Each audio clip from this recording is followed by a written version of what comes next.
적에 저절로 붉어질 리는 없다. 저 안에 태풍 몇 개, 저 안에 천둥 몇 개, 저 안에 벼락 몇 개. 적에 저 혼자 둥그러질 리는 없다.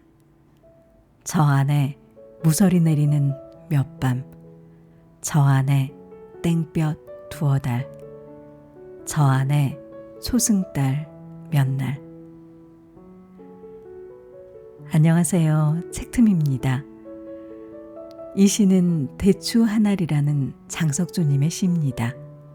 오늘은 이 시를 쓴 장석주 시인의 산문집 단순한 것이 아름답다와 함께하겠습니다. 살아보니 그게 아니었다. 인생은 두 번 반복하는 일이 아니다. 그러니 하루하루 성실하게 살아야 한다. 하루하루가 모여서 삶이 되고 그 하루라는 자원은 무한정한 게 아니다. 파스칼이라는 철학자는 이렇게 말했다. 우리는 자신의 존재 안에서 누리는 삶에 만족하지 못한다. 우리는 다른 사람의 마음 속에 있는 상상의 삶을 갈망하고 이러한 목적을 위해 온갖 노력을 다한다. 우리는 끊임없이 이 상상의 존재를 흠모하고 보존하며 실제를 무시하기 위해 노력한다. 나는 왜 내 삶에 만족하지 못했을까? 나는 왜 있지도 않은 상상의 존재를 흠모하느라 눈앞에 있는 실제들을 가볍게 여겼을까? 살아보니 그게 아니었다. 나는 틀렸다. 우선 나를 천재라고 생각한 것이 틀렸다. 철없던 젊은 날 나는 청춘의 한 본질인 과대망상에 기대 내가 천재라고 착각하며 살았다. 그 망상이 부추기는 대로 오만하기까지 했으니 지금 돌이켜 생각하면 소름이 돋는다. 사람들은 뒷전에서 얼마나 나를 비웃었을까. 재능이 없는 줄도 모르고 문학의 길에 뛰어들었다. 진작 깨닫고 집을 짓는 목수나 빵 굽는 직업을 가졌더라면 지금보다 더 나은 사람이 됐을 것이다. 나는 실수도 잦고 재능은 보잘것없으며 게다가 게으르기까지 했다. 인격도 부실하고 자주 무력감에 빠졌다. 좋은 습관이나 품성을 갖추고자 결심은 자주 하지만 끝까지 가지 못했다. 뒤늦게 깨달았다. 반복되는 하루는 단 한 번도 없고 인생도 두 번 되풀이되지 않는다는 사실. 두 번은 없다. 지금도 그렇고 앞으로도 그럴 것이다. 그러므로 우리는 아무런 연습 없이 태어나 아무런 훈련 없이 죽는다. 인생은 두 번 반복하는 일이 아니다. 그러니 하루하루 성실하게 살아야 한다. 하루하루가 모여서 삶이 되고 그 하루라는 자원은 무한정한 게 아니다. 다행이다. 뒤늦게라도 깨달았으니 재능의 모자람을 벌충하기 위해 하루에 8시간을 쓰고 10시간 넘게 무수한 책들을 읽었다. 새벽에 일어나 종일 읽고 썼다. 어깨가 탈이 나는 것도 모를 정도로 미혹하게 쓰는 일에 매달렸다. 밖으로 뛰쳐나가 사람들과 어울리고 노는 대신에 날마다 책을 읽고 글을 썼으니 아마도 나는 조금씩 나아졌을 것이다. 천만 다행이다. 살아가는 것은 노동이다. 노동과 삶은 하나라는 것을 뒤늦게라도 깨닫고 꾸역꾸역 쉬지 않고 읽고 썼으니 둘러보면 주위의 천재들이 즐비하다. 여기도 천재, 저기도 천재. 새들은 음계와 발성법을 배우지 않고도 노래를 한다. 벌이나 개미는 건축학을 전공하지 않고도 설계 도면 한 장 그리지 않고도 제가 살 집을 완벽하게 짓는다. 건축가들은 벌집의 구조를 보고 그 완벽함에 혀를 내두른다. 한 점의 재능도 낭비 없이 사는 천재들은 따로 있다. 봄의 벌레들, 가을의 뱀들, 이들은 타고난 천재에다 게으름도 모른다.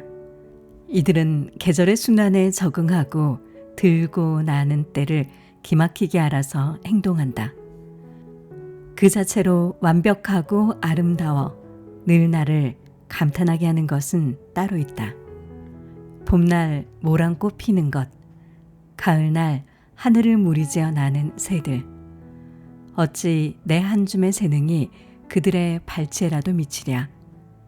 그들이야말로 미련퉁이에 지나지 않는 내가 마음으로 흠모하고 섬기는 참 스승들이다.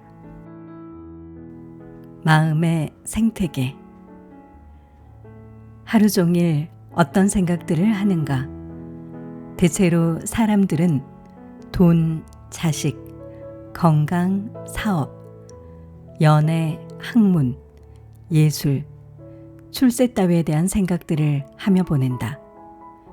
그 생각들을 들여다보면 인생에서 무엇을 중요시하는가, 그 가치의 우선순위를 알 수 있게 된다. 생각은 대체적으로 걱정의 형식을 띈다. 사람은 그가 생각하는 것들 이상도 아니고 이하도 아니다. 사람은 그가 생각하는 그대로 살아가는 법이다.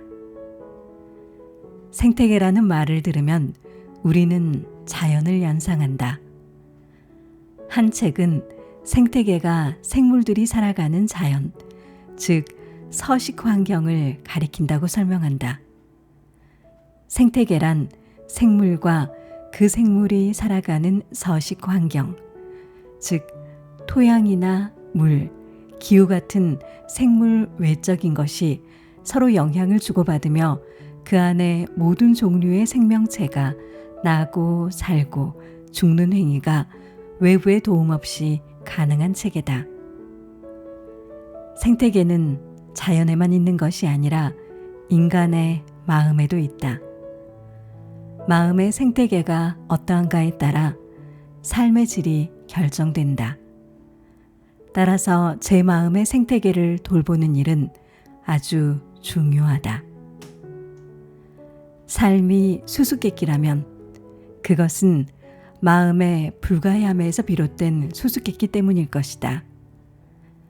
삶이란 마음이 그린 설계도를 현실로 옮기는 도정에 지나지 않는다. 죽음은 삶이 품고 있는 씨앗이다. 삶은 그 죽음마저 끌어안고 있는 총체적인 그 무엇이다. 죽음에서 삶은 응축되고 인생의 마지막 순간 우리는 그 죽음에 가 닿는다. 아마도 죽음이란 생명의 한계를 그어주는 지평선과 같은 무엇이 아닐까. 우리는 죽음에 이르기 전까지 살아야 할 의무를 지고 있다. 스콧 니어링과 헬렌 니어링은 이 지구에 살았던 사람들 중에서 가장 이상적인 방식으로 단순한 삶을 살았던 사람들이다. 그들은 사랑과 원기, 자유롭고 조화로운 삶을 살려고 도시를 등졌다.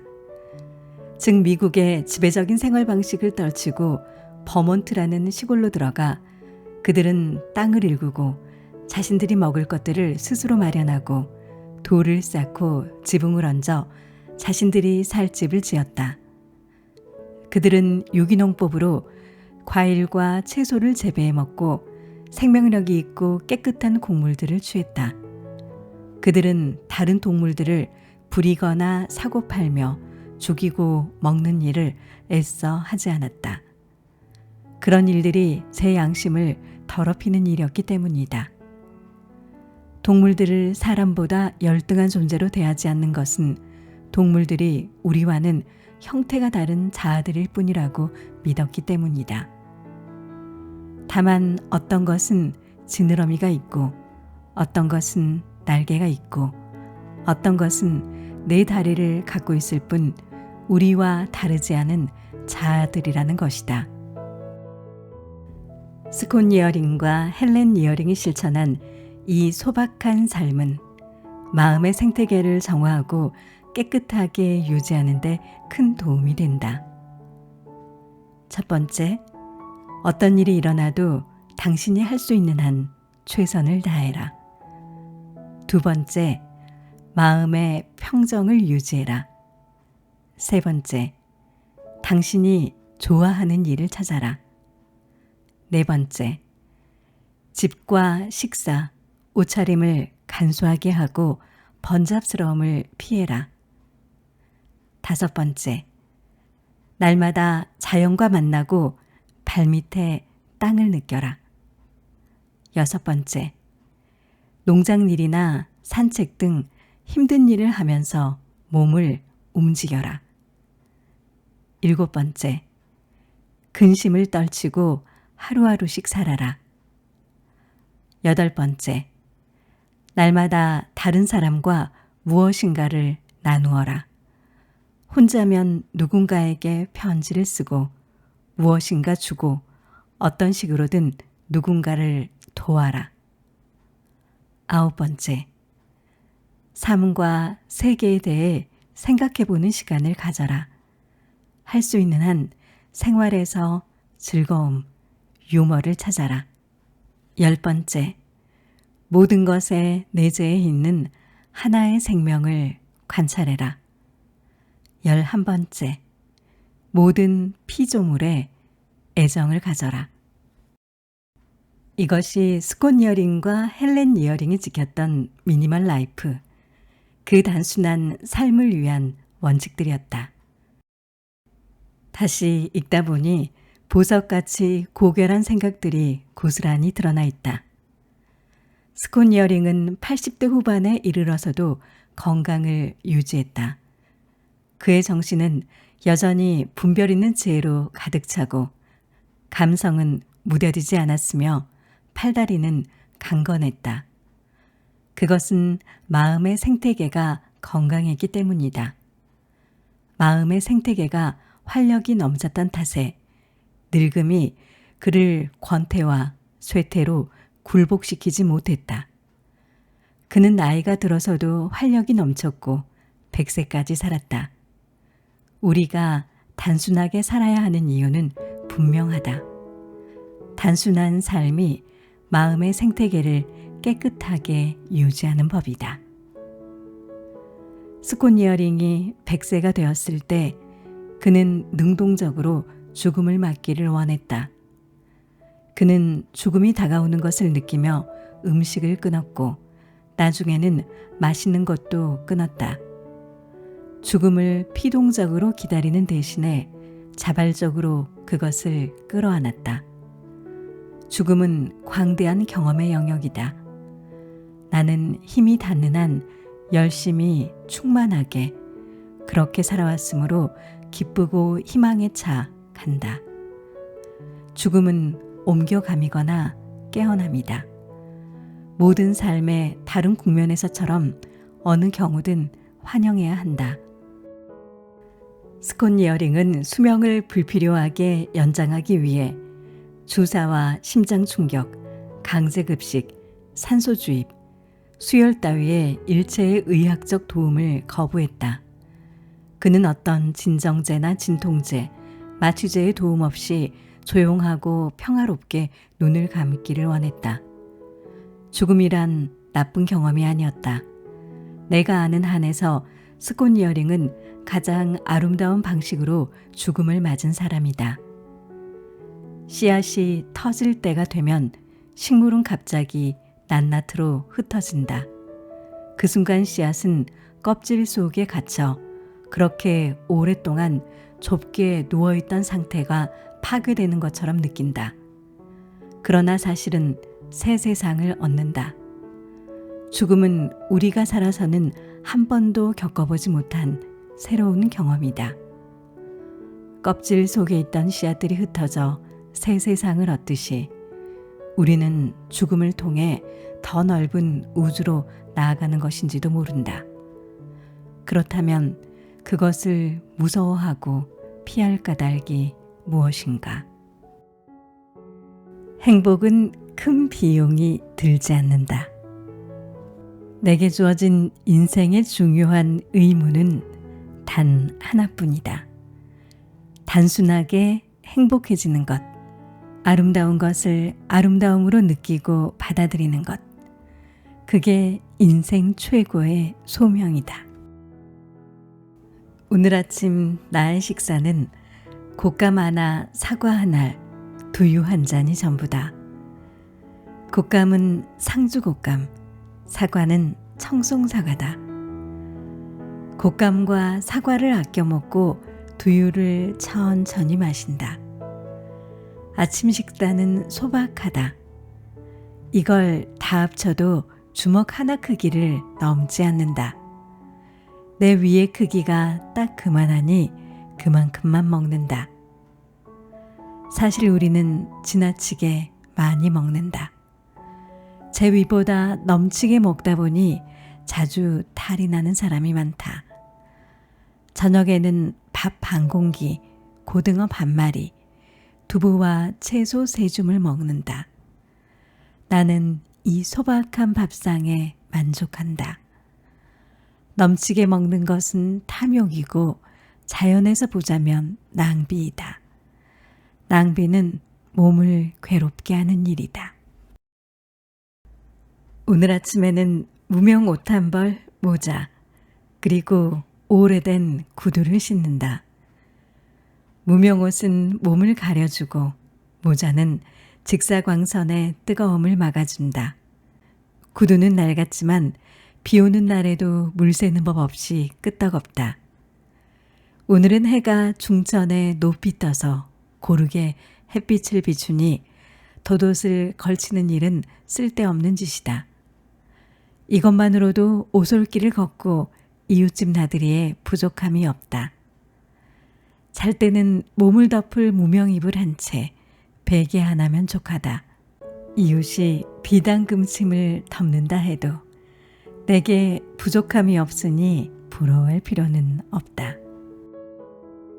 오늘 아침에는 고독이라는 친구, 떳떳한 양심, 읽을 만한 책 한 권으로 족하다. 나는 생기로 충만하다. 방금 말린 대추로 끓인 차를 한 잔 마셨다. 따뜻한 찬물이 몸 안에 들어오니 몸도 따뜻해진다. 누리는 햇빛으로 환하고 풀들은 푸르니 무엇이 더 필요한가? 고독은 자, 궁극적인 실제와 만나는 기회다. 떳떳한 양심은 약동하는 삶을 사는데 꼭 필요하다. 책은 고상한 정신의 양식이다. 책을 읽을 때 나는 고요해진 가운데 몰입한다. 시끄러움과 번잡함에서 벗어나 영혼을 다 불태울 만큼 집중한다. 행복이 사소한 일에서 순간순간 느끼는 따스한 감정의 총합이라면 나는 행복하다. 잠을 푹 자고 일어났다. 숙면을 취하면서 지친 몸과 머리에 충분한 휴식을 주었다. 눈을 떴을 때 기분이 좋아 콧노래가 나왔다. 한 점의 피로나 심리적 강박이 없고 혼돈이나 창란도 없었다. 더구나 날은 쾌청했다. 얼른 일어나 옷을 챙겨 입고 연못가로 달려나가 수련을 살펴보았다. 어제는 수련의 꽃봉오리가 3개였는데 오늘 아침에는 7개다. 간밤에 꽃봉오리 4개가 더 나왔다. 감나무 가지에는 곤줄박이가 날아와 앉고 양보리수 가지에는 박새들이 떼지어 앉아 지저긴다. 라디오를 틀었더니 시벨리우스의 핀란디아가 흘러나왔다.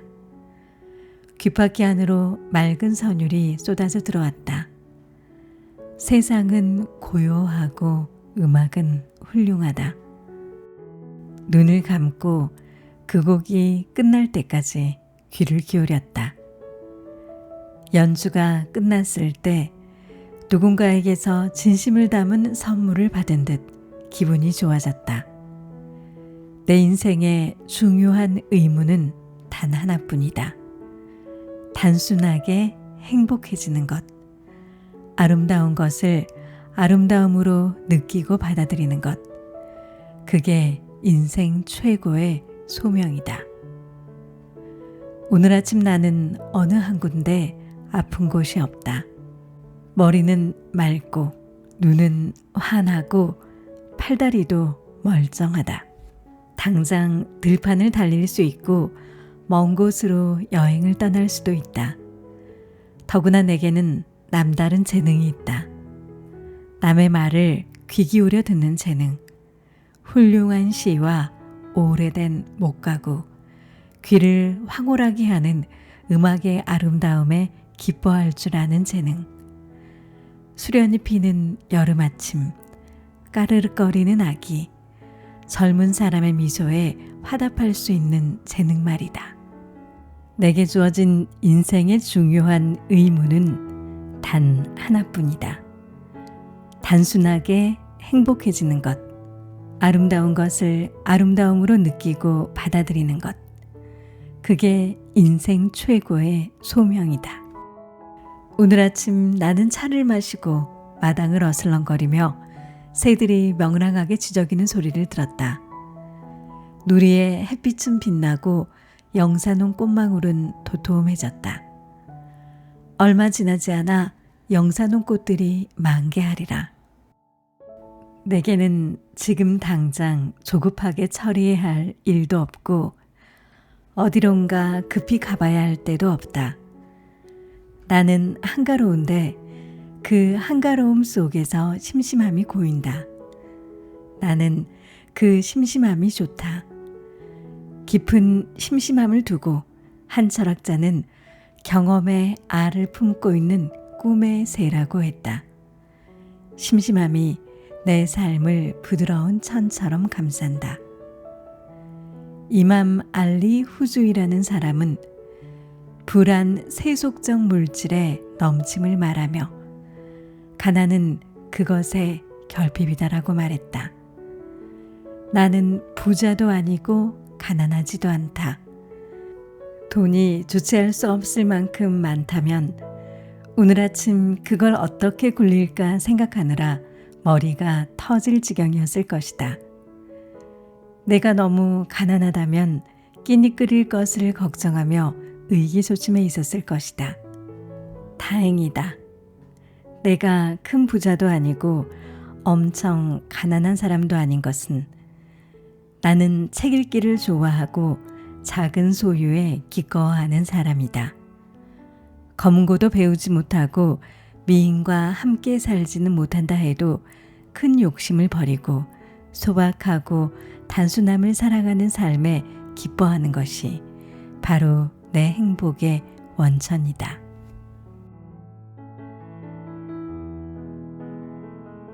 가장 중요한 때는 지금 이 시간이며 가장 중요한 일은 지금 하고 있는 일이고 가장 중요한 사람은 지금 만나고 있는 사람이다. 며칠 뒤 어머니의 기일이다. 어머니는 대장암 말기에 수술을 받은 뒤 상태가 나빠져 의식이 혼미한 가운데 산소호흡기를 달고 연명치료를 받다가 돌아가셨다. 생애 마지막 2달을 요양병원의 중환자실에서 보내셨다. 아버지가 돌아가신 뒤 어머니는 시골로 내려와 10여 년을 나이든 장남과 함께 보냈다. 장남은 과묵한 사람이고 극에 지나쳐 무뚝뚝하다고 할 정도로 말수가 드문 사람이었으니 어머니의 여생은 말벗 없이 쓸쓸했다. 그 쓸쓸함이 한기와 같이 뼛속까지 스며 몸소리치곤 하셨다. 나중엔 무뚝뚝한 장난보기를 돌같이 하시며 텃밭에 채소를 가꾸고 들깨를 심고 거두는 것을 보람으로 삼아 부지런히 수족을 놀리며 지내셨다. 옛 어른들은 남에게 제 자식을 일컬을 때 견돈 혹은 도나라고 했다. 제 자식을 부르면서 개돼지 혹은 돼지 새끼라고 비하하는 호칭을 쓴 반면에 남의 자식에게는 영윤이나 영애라는 한껏 높임말을 썼다. 제 자식을 사랑하지 않음에서가 아니라 명심보감의 준례편에 나오는 대로 아버지는 자식의 덕을 언급하지 않는다는 예를 따르고 겸양지덕을 지킨 것이다. 내 부모도 자식 사랑을 드러내놓는 쪽은 아니었다.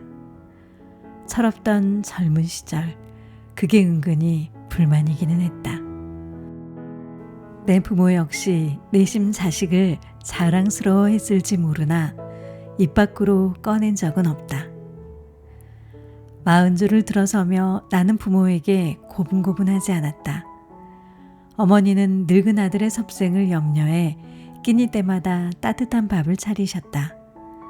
더러는 입맛을 고려해 만두를 빚거나 국수를 끓이고 동지에는 팥죽을 쑤셨다. 나는 군말 없이 그 음식들을 꾸역꾸역 먹었으나 고맙다고 인사하지 않았다. 차라리 대면대면한 편이었다. 지금 돌이켜보면 막심한 불효였다. 어머니가 돌아가신 뒤 정 많은 여동생들은 애가 끊긴 듯 몸부림치며 비통한 울음을 쏟아냈으나 나는 끝내 울음을 보이지 않았다. 상을 치른 뒤 겨우 이런 적막한 시나 한 편 지었을 뿐이다. 어머니 상 치른 뒤 보름 지나고 모라는 아직 일러 땅속에서 웃고 있는데 가스불은 끄고 형광등은 켜고 한밤중 널따란 부엌에 우두커니 앉은 웬 늙고 낯선 남자. 마두금이 없으니 삶은 계란을 3개째 먹는 중이다. 어머니 잃은 내 슬픔은 표현되지 않는 슬픔. 저 밑바닥에 고요히 흐르는 슬픔이었다. 어머니 없이 맞는 3번째 봄이다. 불현듯 아버지 생각이 나고 어머니가 그리워지는 건 뒤늦게 철든 탓일까.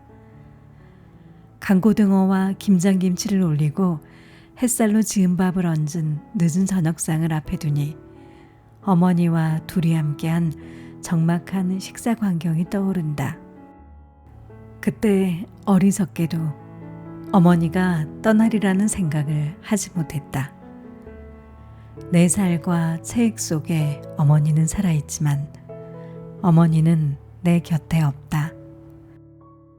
오늘 그게 뼈아프게 슬프다.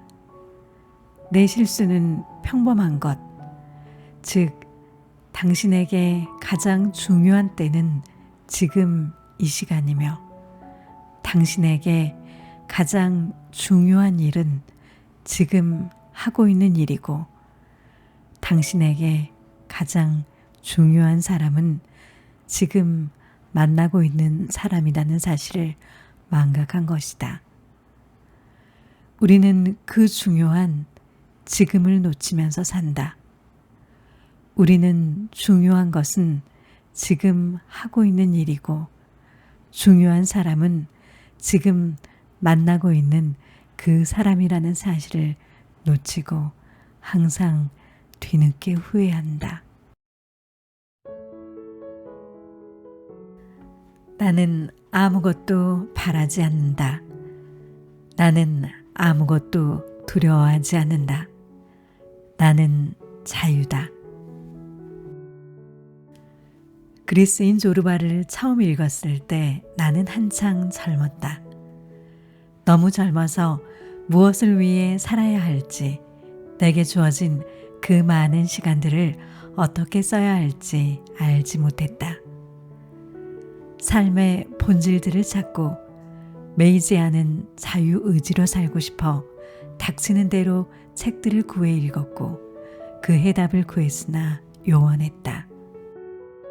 정신은 무르고 의지는 나약했으니 눈앞에 버티고 서 있는 생은 꿈쩍도 하지 않는 무적이었다. 거의 날마다 시립도서관 참고 열람실에 처박혀 책을 읽거나 르네상스나 피라모니의 구석에 숨어 종일 음악을 듣는 일로 스스로를 방기하기도 하고 무의도식했다.